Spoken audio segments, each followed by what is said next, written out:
महाराष्ट्र और झारखंड में चुनाव की तारीखों का ऐलान कर दिया गया है। एक चरण में महाराष्ट्र विधानसभा का चुनाव होगा। महाराष्ट्र में 288 सीटों पर 20 नवंबर को मतदान होना है। वहीं झारखंड विधानसभा की बात करें तो झारखंड विधानसभा के चुनाव 2 चरणों में होंगे। झारखंड में 13 नवंबर को पहले चरण का मतदान होगा, वहीं 20 नवंबर को दूसरे चरण की वोटिंग होनी है। 23 नवंबर को दोनों राज्यों में मतगणना की जाएगी। इसके अलावा यूपी की 9 विधानसभा सीटों पर 13 नवंबर को वोटिंग होगी। हालांकि यूपी की मिल्कीपुर सीट पर चुनाव का ऐलान नहीं किया गया है। वहीं वायनाड की बात करें तो वायनाड लोकसभा सीट पर भी 13 नवंबर को वोटिंग होनी है। तो महाराष्ट्र और झारखंड में विधानसभा चुनाव की तारीखों का ऐलान हो गया है। चुनाव आयोग के अनुसार राज्य में एक ही चरण में सभी 288 सीटों पर 20 नवंबर को वोटिंग होगी और 23 नवंबर को विधानसभा चुनाव के नतीजे आएंगे। चुनाव आयोग के अनुसार महाराष्ट्र में विधानसभा चुनाव के लिए 22 अक्टूबर को अधिसूचना जारी होगी। 22nd October would be date of notification. Last date of making nomination would be 29th October. Scrutiny on 30th October. And last date for withdrawal 4th. And date of poll in Maharashtra would be 20th 11. Counting would be on 23rd 11 24. And you will notice that date of poll is Wednesday. This is deliberately, which lot of scheduling, whatever goes into scheduling, we have tried that it is midday so that issue of urban apathy is handled. अगर झारखंड में की चर्चा करें तो total districts की संख्या है 24, total assemblies 81, जिसमें से जनरल 44, एसटीज 28 एंड एससीज 9। झारखंड की असेंबली का टर्म 5 जनवरी 2025 को कंप्लीट हो रहा है और अगर झारखंड में इलेक्टर्स की बात करें तो 2.6 करोड़ वोटर्स, जिसमें 1.29 crore female and 1.31 crore male. First time voters between 18 to 19 years are 11.84 lakh and 66.84 young voters in Jharkhand also. If I give you an overview of polling stations in Jharkhand, पूरे पोलिंग स्टेशंस की संख्या होगी 29,562 और जो कि 20,221 locations पर फैले हुए होंगे। इस पर और चर्चा के लिए हमारे साथ जुड़ रहे हैं लखनऊ से हमारे संवाददाता अनुज कुमार और उसके अलावा दिल्ली चुनाव आयोग से मृगांक प्रभाकर भी हमारे साथ जुड़ रहे हैं। मृगांक, अगर मैं महाराष्ट्र की बात करूं तो महाराष्ट्र की सियासत में पिछले 5 सालों में बहुत ज्यादा फेरबदल हुए, उठापटक हुई है। अब क्या चुनावी गणित आप वहां पर देखते हैं इस वक्त? देखिए आरती, सबसे महत्वपूर्ण बात ये होने वाली है महाराष्ट्र के अंदर, क्योंकि महाराष्ट्र के अंदर अब एक पॉलिटिकल बेस जिसे कहते हैं ना, पॉलिटिकल नंबर्स, वो पिछले 5 सालों के अंदर कहीं ना कहीं लुप्त हो गया है। कहने का मतलब मेरा ये है कि अगर आप वहाँ एग्जिट पोल करने जाएंगी तो आपके पास अब बेस नहीं है, क्योंकि जो शिवसेना थी अब वो शिवसेना नहीं रही, वो शिवसेना ठाकरे बन गई और शिवसेना शिंदे बन गई। अगर आप एनसीपी के पास जाएंगे तो एनसीपी शरद पवार बन गई और एक एनसीपी अजीत पवार बन गई। तो कह सकते हैं कि जो पोलिस्टर्स वहाँ जाएंगे, हालांकि तो मुझे पोलिस्टर्स पर यकीन ही नहीं है, अगर वहां पोलिस्टर्स वहां जाएंगे भी तो अपना सर खुजालेंगे, क्योंकि अब वो उनको मालूम नहीं है कि कितना बेस जो है वोटों का किस पार्टी के पास बचा है। अगर आपको प्रोजेक्शन करना हो किसी चीज का तो आप प्रोजेक्ट नहीं कर सकते। तो मुझे लगता है कि जो असमंजस पोलिस्टर्स के बीच में है वही असमंजस वहां की जनता के बीच में है और उसकी बानगी जो है लोकसभा चुनाव के अंदर साफ तौर पर दिखाई देती है। एक तरफ तो दिखाई देता है कि जो शिवसेना उद्धव ठाकरे है उसके पास एक सहानुभूति वोट है, लेकिन उस सहानुभूति वोट की रीच क्या है? वो वर्ली है, वो कोलाबा है, वो बृहद मुंबई का क्षेत्र है या उसके बाहर का भी इलाका है? अगर उसके बाहर आप अगर जाते हैं, ईस्टर्न साइड में विदर्भ रीजन के अंदर जाते हैं तो वहां पे जो है कांग्रेस का बेस है, वहां पे जो अलग जो है एक कह सकते हैं कि अलग एजेंडा है या एक अलग नैरेटिव है वहां उस रीजन के अंदर, और उसमें साफ दिखाई देता है कि मराठवाड़ा का जो आरक्षण है वो अलग रीजन में है। इसके अलावा कुछ बारामती के एरिया के अंदर आप जाएंगे तो वहां शरद पवार का एक बेल्ट दिखाई देगा, लेकिन वहां पे भी सुप्रिया सुले चुनाव लड़ती हैं, तो जो है सुप्रिया सुले हैं, वो जो अजित पवार की वाइफ हैं, वो उनके बीच में कहीं ना कहीं जो है टकराव की स्थिति दिखाई देती है। तो अभी कुछ भी कहना कि वहां विकास आघाड़ी बहुत आगे है या महायुति बहुत आगे है, ये कहना बहुत, मुझे लगता है कि बहुत मुश्किल होगा। अभी असमंजस का एक स्थिति है, और मुझे लगता है कि जैसे जैसे दिन बढ़ेंगे वैसे वैसे स्थिति जो है वहां का क्लियर हो जाएगा कि चुनाव किसके पक्ष में और किस तरफ जा रहा है। क्योंकि कुछ डोमिनेटिंग एरिया से जहां भारतीय जनता पार्टी बहुत स्ट्रांग है, कुछ विदर्भ का रीजन है जहां कांग्रेस बहुत ज्यादा स्ट्रांग है, कुछ रीजन्स हैं जैसे बारामती का रीजन से वहां शरद पवार बहुत स्ट्रांग से हैं, कुछ में शिंदे बहुत स्ट्रांग से। तो कह सकते हैं कि इनका जो क्यूमुलेटिव इफेक्ट है वो क्यूमुलेटिव इफेक्ट किस साइड जाता हुआ दिखाई देता है, वो महायुति के पक्ष में ज्यादा दिखाई देता है या महाविकास आघाड़ी के पक्ष में जाता हुआ दिखाई दे सकता है। तो मुझे लगता है कि कुछ स्थिति जो है मुझे लगता है कि क्लियर नहीं है, बहुत कंफ्यूज स्टेट ऑफ माइंड के अंदर वहां का मतदाता है। और वो जो है लोकसभा में भी दिखाई दिया कि जहां लोग एक्सपेक्ट कर रहे थे कि बीजेपी और जो है महायुति जो थी वो जो एक अच्छा नंबर लेके आ रही है, लेकिन उसका उलट जो है साफ तौर पे महाराष्ट्र के अंदर दिखाई दिया है। जी मृगांक, और तारीखों की जो टाइमिंग है अगर उसकी बात करें तो काफी सोच समझकर तारीखों का ऐलान किया गया है, खासतौर पर जब पूरे त्योहार व उनका समय खत्म हो जाएगा उसके बाद चुनाव की तारीख रखी गई है। बिल्कुल, मैं तो चुनाव आयोग के बारे में ये कहना चाहूँगा कि दूध का जला जो है छाछ फूक फूक कर पीता है। और मुझे लगता है कि लोकसभा चुनावों से इलेक्शन कमीशन ने एक सबक लिया है। एक लंबा बहुत टायरिंग जो है जो एक शेड्यूल बनाया था, वो शेड्यूल कहीं ना कहीं उन्हें ही बीच बीच में लगने लगा कि शायद कुछ गलती हुई है।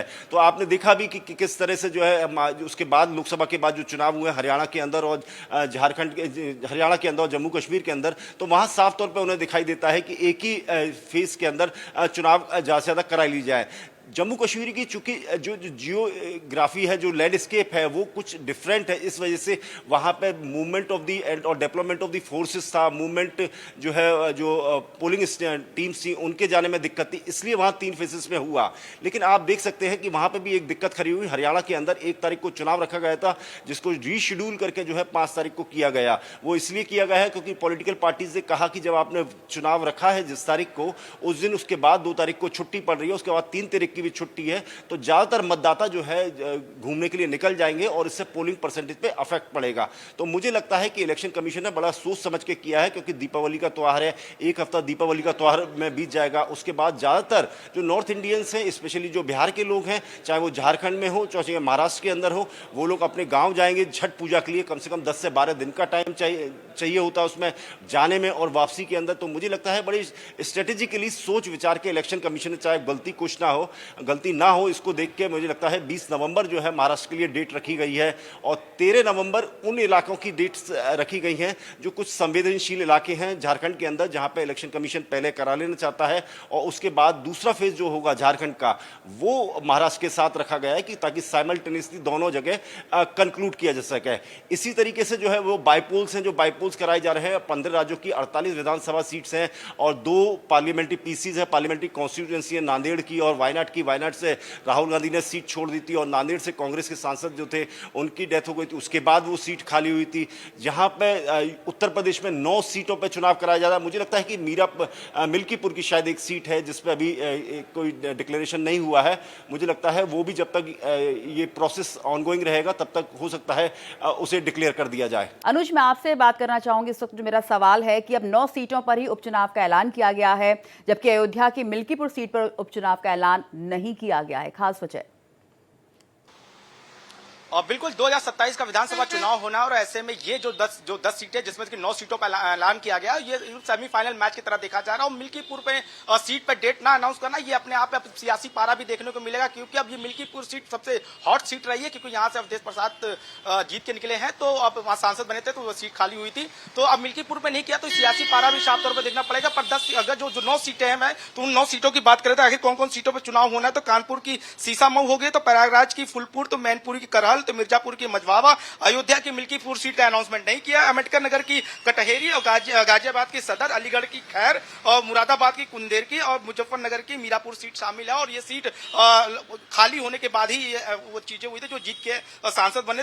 जैसे करहल की बात करें तो कन्नौज से सांसद बनने पर अखिलेश यादव ने इस्तीफा दिया था। सीसामऊ की बात करें, इंफाज सोलंकी ने सदस्यता रद्द होने से कारण हुई थी। और मिल्कीपुर की बात करें, अयोध्या से सांसद बनने वाले अवधेश प्रसाद ने इस्तीफा दे दिया। कटहेरी यानी अम्बेडकर नगर की बात करें तो सांसद बनने वाले लालजी वर्मा ने इस्तीफा दिया। तो और मुरादाबाद की कुंदरकी की बात करें तो सांसद बनने के बाद जियाउल रहमान ने इस्तीफा दिया। तो ये सीटें जब जीत के एमपी बने तो सीटें खाली हुई। सबसे हॉट सीट और सियासत केंद्र मिल्कीपुर सीट रही, जिसका अभी तक इलेक्शन कमीशन ने अनाउंसमेंट नहीं किया। पर इस पर और सीट पर अभी फिलहाल अखिलेश यादव ने अपने कैंडिडेट घोषित कर दिए हैं। अवधेश प्रसाद के बेटे अजीत प्रसाद को चुनाव लड़ाएगी। तो अभी देखने वाली बात होगी कि अब किस तरह से हमलावर होती है, क्योंकि ये सीट हमेशा से सियासत में सबसे हॉट सीट रही है।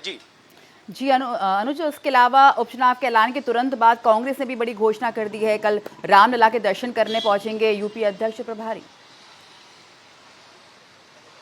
बिल्कुल बिल्कुल, जिस तरह कल भी बैठक हुई थी दिल्ली में हाई मतलब बीजेपी के संगठन के तमाम पदाधिकारी के साथ, वहां पे कल के सीएम योगी आदित्यनाथ भी थे। तो जो बीजेपी की कल एक बड़ी बैठक हुई जिसमें कि कुछ सीटों को लेकर पैनल को लेकर बातचीत भी होती है और संभवतः कुछ सीटों को लेकर जो भी प्रत्याशी जो उनके तैयार किया गया, क्योंकि हर सीट पर 3-3 प्रत्याशी की जो नाम को एसेट किया गया था, जिसमें कि संभवतः आने वाले आज चुनाव का ऐलान हो गया। तो देखिए कल तक शायद उन जो सीट है उन पे अनाउंसमेंट भी बीजेपी कर दे, क्योंकि सपा ने तो पहले से ही 6 सीटों पर अपने अनाउंसमेंट कर रखे। तो सबसे खास बात है कि अब जिस तरह से तारीखों का ऐलान हुआ उसको लेकर भी अब सियासत देखने को मिलेगी, क्योंकि मिल्कीपुर सीट को अभी तक कोई भी अनाउंसमेंट नहीं हुआ। तो ये एक सियासत का केंद्र भी रहेगा आज दिन भर का कि आखिर मिल्कीपुर सीट को क्यों छोड़ दिया गया, क्योंकि 10 सीटों में सबसे मिल्कीपुर भी ऐसी हॉट सीट थी। हालांकि कांग्रेस की ओर से भी अब कुछ जो गठबंधन में है, अखिलेश यादव ने कहा है कि गठबंधन का सम्मान करते हुए कांग्रेस को भी कुछ सीटें देंगे। अब देखने वाली बात है कांग्रेस को क्या 1 सीट मिलती है या 2 सीट मिलती है। हालांकि बीजेपी की ओर से कहा गया कि वो 9 की 9 सीटों पर अपनी सिंबल पर प्रत्याशी उतारेगी और 1 सीट आरएलडी को देने की कल की जो बैठक हुई थी जो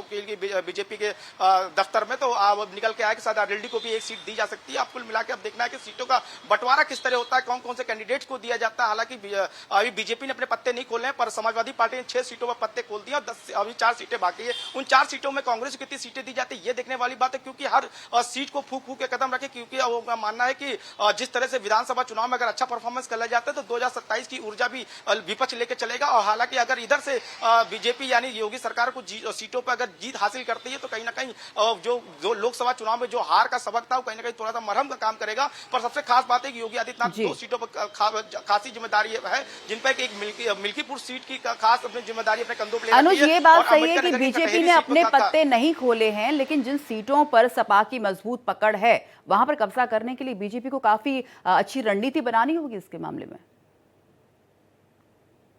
सुपर 30 एक मिशन रखा गया था। जो मंत्री थे प्रभारी मंत्री, सुपर 30 का मतलब था कि एक एक सीट पर 3-3 प्रभारी के साथ 2 मंत्री लगाए गए थे और जिम्मेदारी 6 लोगों को दी गई थी, जिसमें कि योगी आदित्यनाथ हैं, डिप्टी सीएम 2 हो गए और संगठन मंत्री धर्मपाल हो गए और बीजेपी के जो प्रदेश अध्यक्ष भूपेंद्र चौधरी हो गए। तो सबको मानी एक एक सीट पर 2-2 जिम्मेदारी तुमके कंधों पर थी। प्रवास करना ही है, लगातार वहां पे कैंपेनिंग करनी है, पर एक सीट के पीछे मतलब 3-3 मंत्री को लगाया गया था। सुपर 30 इसलिए नाम रखा गया था कि पूरी जो जमीनी रिपोर्ट है वो लेके आ जाए, हर एक सीट को बारीकी से रखा जाए। पिछली बार की तरह जो भी खुफिया रिपोर्ट जो मिली थी, जो भी संगठन के आला बूथ स्तर से जो रिपोर्ट आई गई थी, उसकी अनदेखी करने के बाद जिस तरह से कैंडिडेट और जिस तरह से प्रत्याशी अनाउंस किए थे, कहीं ना कहीं हार का सामना करना पड़ा था। पर वो लोकसभा चुनाव को जो सबक है वो लेकर अब आगे बढ़ेगी। अमृकांत, मैं आपसे जानना चाहूंगी, चुनाव आयोग ने काफी बड़ी घोषणाएं भी की हैं। काफी उन्होंने कहा कि ये सीनियर सिटीजन घर से मतदान कर सकेंगे, पोलिंग बूथों पर एक्स्ट्रा चेयर भी लगाई जाएंगी। और इस प्रेस कॉन्फ्रेंस में कौन कौन सी खास बातें रही? देखिए 2 बातें बहुत मुझे महत्वपूर्ण दिखाई देती हैं। पहली चीज़ तो ये है कि जो बाकी चीज़ें बोली गई हैं वो स्टैंडर्ड ऑपरेटिंग प्रोसीजर्स हैं और लगातार इलेक्शन कमीशन उन सारी चीज़ों को बताते हुए आ रहा है, क्योंकि हम बरसों से इलेक्शन कमीशन देख रहे हैं तो उसमें वही सारी चीज़ें, उसमें कोई नई बात नहीं है। लेकिन एक चीज़ जो साफ तौर पर दिखाई दी है कि लोकसभा चुनाव के अंदर जिस तरह से महाराष्ट्र के अंदर जो स्पेशली जो अर्बन एरियाज़ हैं, जिसमें कहा जाता है ना अर्बन अपैथी है, अर्बन अपैथी मतलब जिसमें वोट ज़्यादा अर्बन एरियाज़ में नहीं पड़ रहा, जैसे कोलाबा का एरिया है, वहाँ केवल 40.6% पोलिंग हुई थी। तो उसको बढ़ाने के लिए मुझे लगता है कि एक चुनाव आयोग एक जो है एक ड्राइव करना चाह रहा है कि उस रीजन्स के अंदर जो अर्बन एरियाज़ हैं, जैसे बंजारा हिल्स है हैदराबाद के अंदर, उन एरियाज़ के अंदर वो चाहता है कि वहाँ एक ड्राइव चलाई जाए ताकि जो है लोगों को अट्रैक्ट किया जा सके पोलिंग बढ़ाने के लिए। दूसरी चीज, जब लोकसभा चुनाव हुए थे तो तमाम लोगों ने शिकायत किया था, स्पेशली मुंबई एरिया के अंदर, कि इन रीजन्स के अंदर जो है बहुत सारी दिक्कतें हुई। पुलिस ने बहुत ज़्यादा परेशान किया, पानी पीने को पानी नहीं था, घंटों घंटों लाइन में खड़ा रहना पड़ा।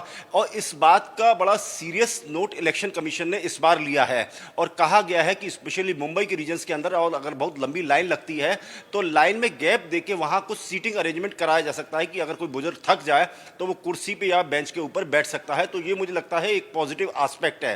दूसरी तरफ से पुलिस और तमाम इलेक्शन एजेंसीज जो काम करेंगी स्टेट के अंदर, उनको भी बताया गया है कि थोड़ा नम्र रह के जो अपने व्यवहार में वैसे रख के उसको आसानी से जो है लोगों को वोट डलवाया जाए, ताकि उन लोगों को बुलाया जा सके पोलिंग सेंटर्स के ऊपर और ज़्यादा से ज़्यादा मतदान कराया जा सके।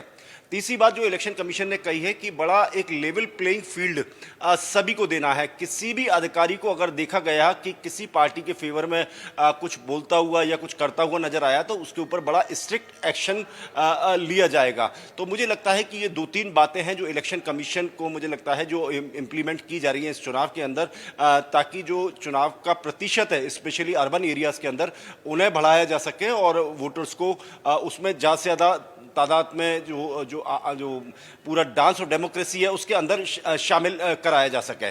जी बिल्कुल, इसके अलावा निष्पक्ष चुनाव पर भी पूरा जोर है चुनाव आयोग का। आप दोनों का ही बहुत बहुत शुक्रिया इस पूरी चर्चा में जुड़ने के लिए।